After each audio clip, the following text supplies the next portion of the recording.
आप तुरंत ही ये जान पाएंगे कि आपकी इच्छाएं ही आपके जीवन की व्याख्या है। कुछ पाने से मिली सफलता, कुछ ना पाने से मिली निष्फलता ही आपका परिचय।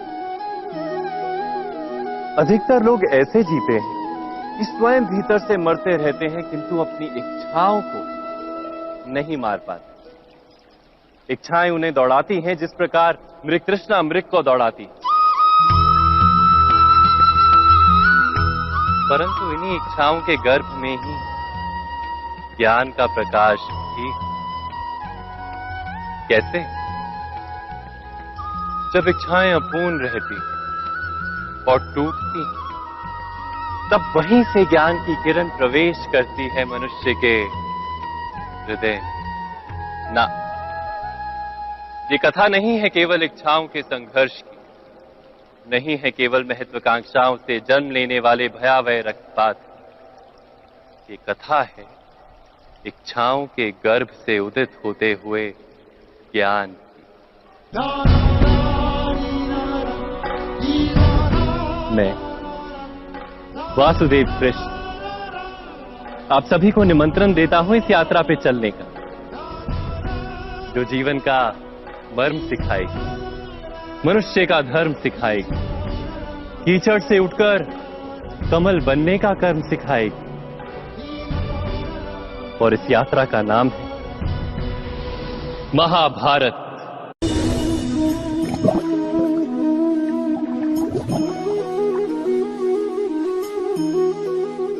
इस संसार में आने वाला प्रत्येक बालक संपूर्णतः संस्कार रहित होता है।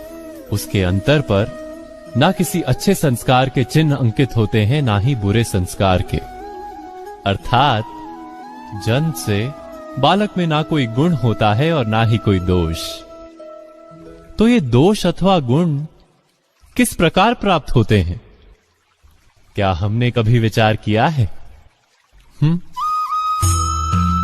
जो बात माता पिता के मुख से निरंतर सुनी जाती है, वही बात उनकी संतानों के हृदय का संस्कार बनती है। जैसे किसी गांव में नदी तट तक एक पगडंडी बन जाती है केवल उस मार्ग पर बार बार चलने के कारण। अर्थात माता पिता के हृदय की इच्छाएं उनकी संतानों के हृदय का दोष अथवा गुण बनकर जन्म लेती हैं। क्या ये सत्य नहीं? पर फिर भी जब उनकी संतानों में कोई दोष दिखाई देता है तो माता पिता आश्चर्य और दुख से भर जाते। माता पिता का हृदय ये प्रश्न करता है कि उनकी संतानों में ये कुसंस्कार आए कहां से। सत्य तो यही है कि माता पिता अपनी संतानों को अनजाने में ही कुसंस्कार के बीज दे देते हैं, जो उनके संतानों की हृदय भूमि पर कुसंस्कार का वृक्ष बनकर उगता है। अर्थात अपनी संतानों को सुसंस्कारी और धर्ममय बनाने की आशा रखने वाले प्रत्येक माता पिता को प्रथम अपने हृदय की इच्छाओं पर अंकुश रखना क्या अनिवार्य नहीं?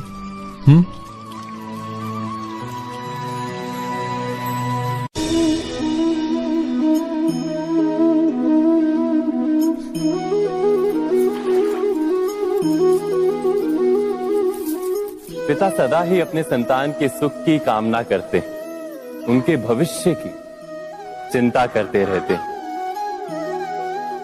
इसी कारणवश सदा ही अपने संतानों के भविष्य का मार्ग स्वयं निश्चित करने का प्रयत्न करते रहते हैं।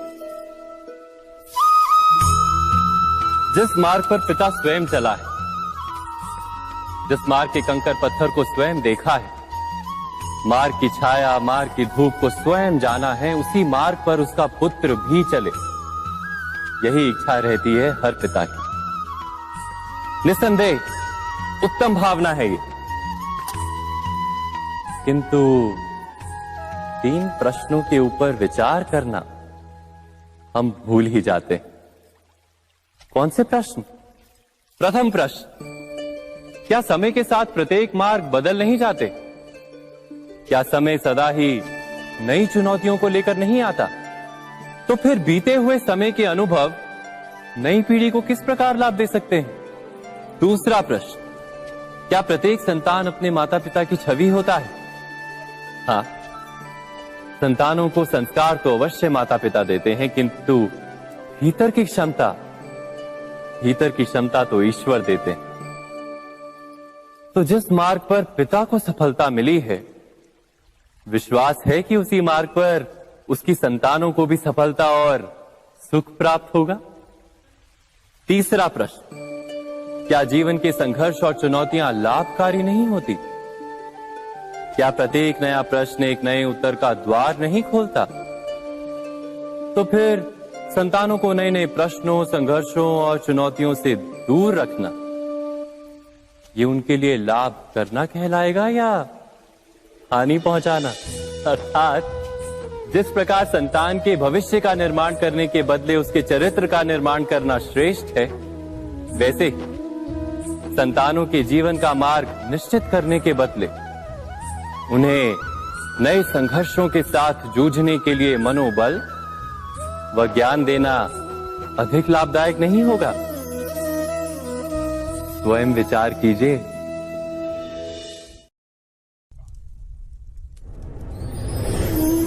पूर्वजों की इच्छा, आशा, महत्वाकांक्षा, क्रोध, बैर, प्रतिशोध, यही सब आने वाली पीढ़ी की धरोहर बनते हैं।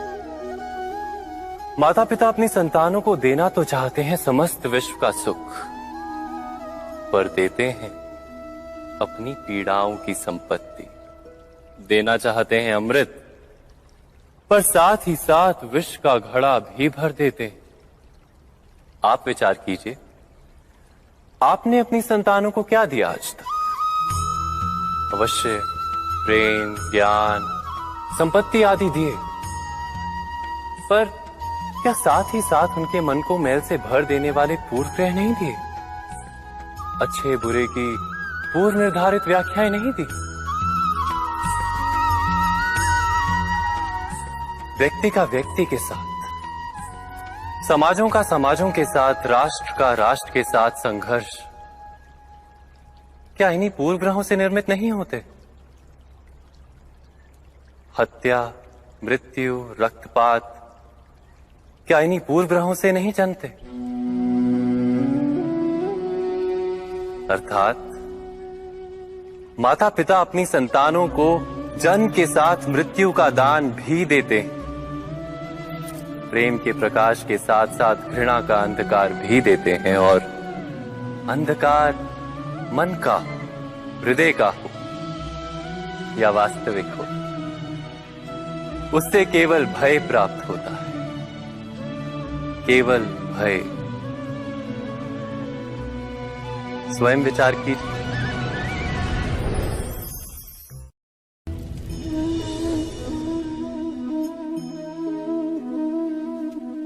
मनुष्य का स्वभाव है कि वो स्वयं को, अपने परिवार को, अपनी संतानों को अधिकतम सुख प्राप्त हो ऐसी इच्छा रखता है।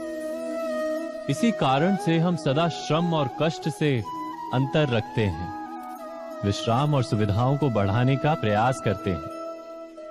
स्वयं अपने जीवन का विचार कीजिए, क्या ये सत्य नहीं कि हम अपनी संतानों के लिए सदा ही विश्राम और सुविधा का आयोजन करते हैं? पर क्या कभी सोचा है केवल विश्राम से क्या लाभ प्राप्त होता है?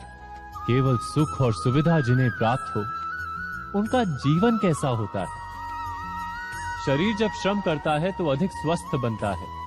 बुद्धि भी जब कठिन चुनौतियों का सामना करती है तो अधिक तेजस्वी बनती है। ये हम सबका अनुभव है, पर हम शायद ये भूल जाते हैं कि मन और आत्मा को जब कठिनाइयां प्राप्त होती हैं, तब वे भी अधिक बलवान होती हैं। अर्थात जब भी हम अपनी संतानों को श्रम और दुख से दूर रखने का प्रयास करते हैं, क्या वास्तव में उनके सुख का मार्ग बंद नहीं कर देते? स्वयं विचार कीजिए।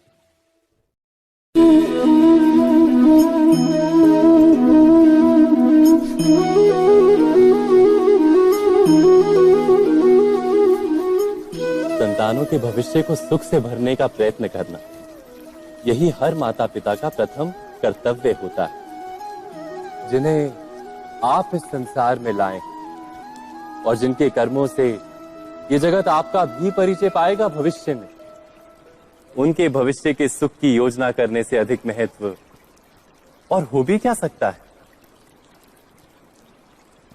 किंतु सुख और सुरक्षा, क्या ये मनुष्य के कर्मों से प्राप्त नहीं होते?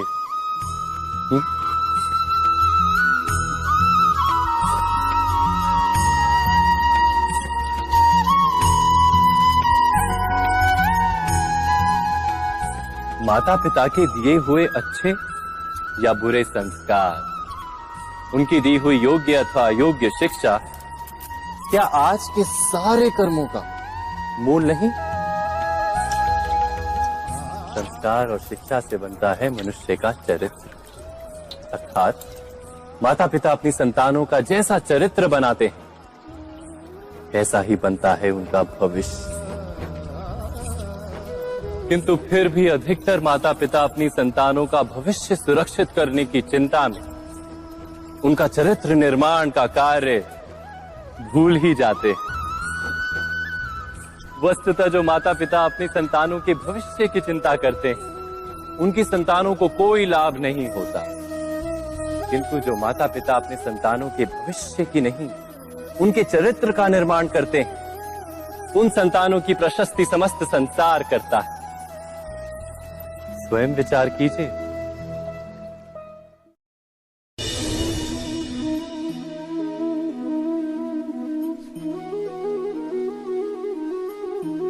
एक ही गुरु के पास शिक्षा प्राप्त करने वाले सारे शिष्य एक समान विद्या प्राप्त नहीं कर पाते। सारे शिष्य गुरु की बातें सुनते हुए अवश्य दिखाई देते हैं, उनकी पूजा करते हुए दिखाई देते हैं, किंतु एक समान विद्या प्राप्त नहीं कर पाते। क्या कभी विचार किया है ऐसा क्यों होता है? सत्य तो यह है कि विद्या प्राप्त ना कर पाने वाले शिष्य समर्पण का दिखावा तो करते हैं, किंतु समर्पण का वास्तविक अर्थ नहीं समझ पाते। गुरु के चरणों में फूल चढ़ाने से अथवा गुरु का आदेश मानने मात्र से क्या समर्पण सिद्ध होता है? नहीं। समर्पण का वास्तविक अर्थ है जब गुरु के प्रति मन में कोई संदेह ना रहे, गुरु के मुख से आदेश निकले उससे पूर्व शिष्य उस कार्य को पूरा कर दे। गुरु के विचारों के साथ शिष्य के विचार एक हो जाए। शिष्य जब तक अपने गुरु में ब्रह्मा विष्णु महेश इनके रूप ना देख ले, तब तक उसका समर्पण सत्य नहीं। वास्तव में समर्पण किसी कार्य का नाम नहीं, समर्पण तो हृदय की भावना और मन की स्थिति का नाम है। अर्थात हमारे अज्ञान में क्या दोष केवल हमारे मन का नहीं? स्वयं विचार कीजिए।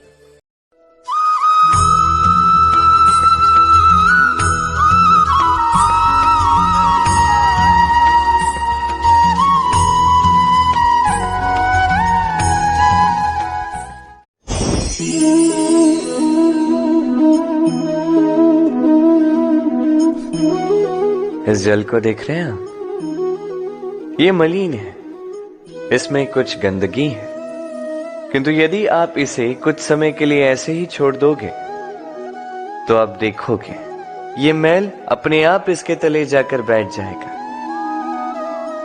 यदि इस पात्र को हिलाओगे तो कुछ नहीं होगा, शांत छोड़ दोगे तो ये मैल अपने आप नीचे चला जाएगा।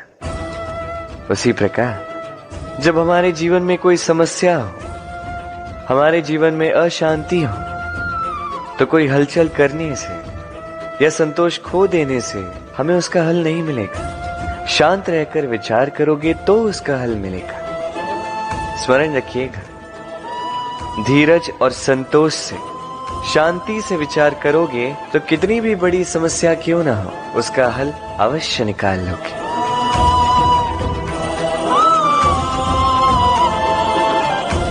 क्योंकि अशांति का सुझाव शांति ही है। राधे राधे। समय, कहते हैं समय से पूर्व कुछ नहीं होता, हर बात का एक समय होता है। समय से पूर्व न सूर्योदय होता है न सूर्यास्त होता है। समय से पूर्व पौधों में न पुष्प खिलते हैं न फल।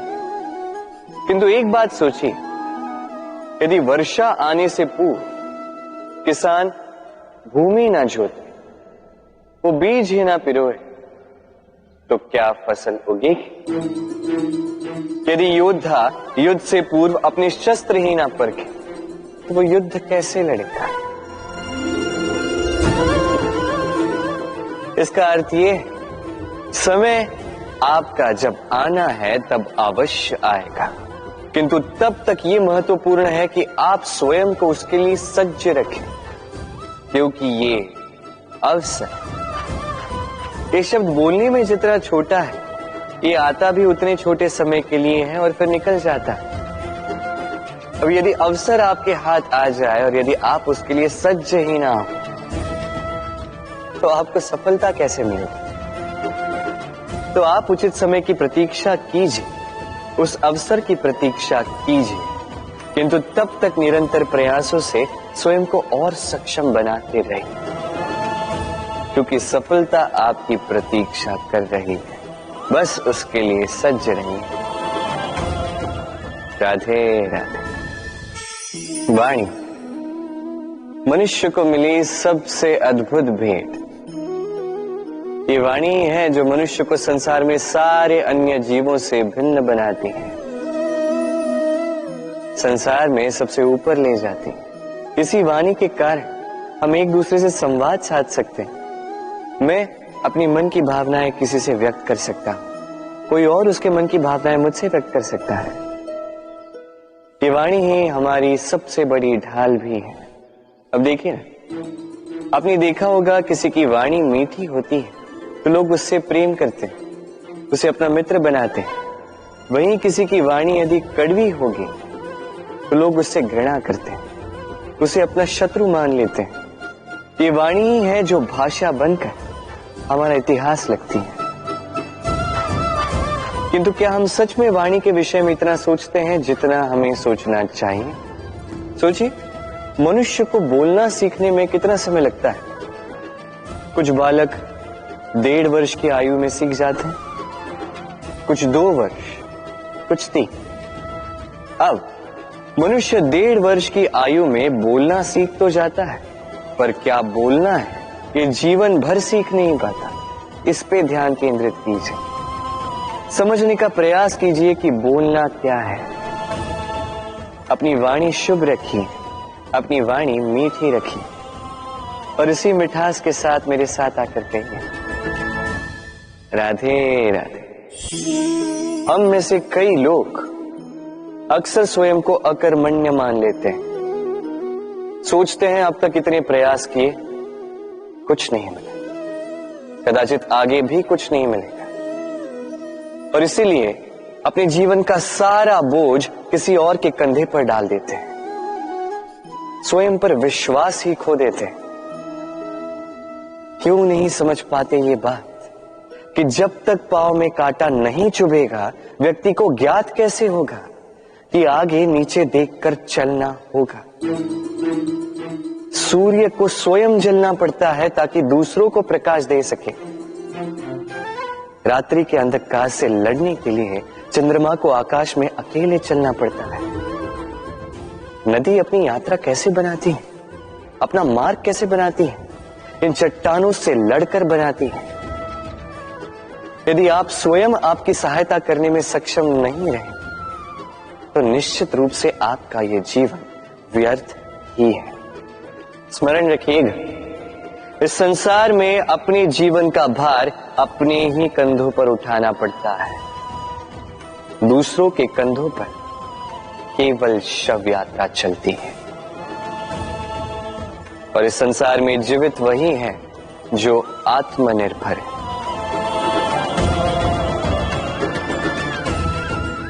राधे राधे। कभी आपने किसी कुंभकार को देखा है? एक पात्र बनाते हुए पहले गीली मिट्टी रौंदता है, फिर उसे मथता है, फिर उसे चाक पर चढ़ाकर एक उचित आकार देता है। यदि आकार ठीक ना हो तो उसे तुरंत ही ठीक कर देता है, क्योंकि उसे ज्ञात है एक बार इसे आग पर रख दिया गया, एक बार इसे पका दिया गया, फिर उसके पश्चात उसका आकार नहीं बदला जा सकता। यहां पे छिपी है एक सीख। सारे माता पिताओं के लिए यहां एक सीख है। माता पिता ऐसे ही तो होते हैं। उन्हें अपनी संतान को समय के अनुसार श्रेष्ठ संस्कार देने चाहिए। माता पिता को कभी उनका विधाता नहीं बनना चाहिए, किंतु हर समय सदैव प्रयास कीजिए कि उन्हें उचित दिशा दिखा पाओ। कभी कोमलता से, कभी प्रेम से, तो कभी कठोरता से उसके जीवन को, उसके व्यक्तित्व को आकार देने का प्रयास करना चाहिए। क्योंकि जिस प्रकार एक बार पकने के पश्चात उस पात्र का आकार नहीं बदला जा सकता, उसी प्रकार आयु बढ़ने के पश्चात संतान के संस्कार नहीं बदले जा सकते। स्मरण रखिए। राधे राधे। ईश्वर ने बेलों को खड़े रहने की शक्ति नहीं दी, ईश्वर ने यह शक्ति दी वृक्ष को। इसलिए बेलें वृक्ष का सहारा लेके खड़ी रहती, उसी पर फलती। अब ये बेलें दो प्रकार की होती, एक वो जो इस वृक्ष पर खिलती है, पुष्प उगाती है, स्वयं भी सुंदर दिखती है, वृक्ष को भी सुंदर बनाती। दूसरी वो जो वृक्ष को पूर्णतः सुखा देती, उसकी प्राण शक्ति उससे सोख लेती और अंत में स्वयं भी मुरझा जाती। स्मरण रखिए, यदि कोई व्यक्ति सदैव आपके साथ खड़ा रहा, सदैव आपका संबल बनकर रहा, सदैव उसने आपकी सहायता की, और यदि आप उसके साथ छल करोगे तो आपका पतन निश्चित है। ऐसा कभी ना करें। सदैव ऐसे लोगों को प्रेम दे, सम्मान दे और मेरे साथ आनंद से करें। राधे राधे। आइए इस पौधे से मिलिए। मेरे लिए ये पौधा अत्यंत प्रिय है। मैं इस पौधे से बहुत प्रेम करता हूं। अब सोचिए, यदि इसी प्रेम में मैं इसे दिन में 6 बार जल दूं, तो क्या इसका विकास और अच्छे से होगा? क्या वो इसके लिए शुभ होगा? कदापि नहीं। इसकी जड़ें गल जाएंगी, इसकी जड़ों में जो जल सोखने की शक्ति है वो समाप्त हो जाएगी। तो आवश्यक क्या है? आवश्यक है कि उचित मात्रा में इसे जल दिया जाए। आवश्यक है कि उचित समय के पश्चात इसे जल दिया जाए। आवश्यक है कि इसे सूर्य का ताप भी सहना होगा। आवश्यक है कि हर कार्य मर्यादा में होना चाहिए। अब यही भूल अधिकतर माता पिता कर बैठते हैं। अपनी संतान से इतना प्रेम करते हैं और उसमें संतान की हर आवश्यकता पूर्ण करते हैं, हर एक वस्तु उसे देते हैं, हर एक बात करते हैं, और ऐसे में उस संतान के विकास में स्वयं ही बाधा बन जाते हैं। ऐसा मत कीजिए। ये यात्रा संतान की भी है। उसे भी जीवन में आगे बढ़ना है, बहुत कुछ सीखना है, अपने बल पर कार्य करने दीजिए। एक अत्यंत महत्वपूर्ण बात आपको बताऊंगा जिसे आपको स्मरण रखना है। प्रेम और शत्रुता यदि अति है तो घातक। हर बात में संतुलन बनाकर रखें और मेरे साथ प्रेम से कहें, राधे राधे।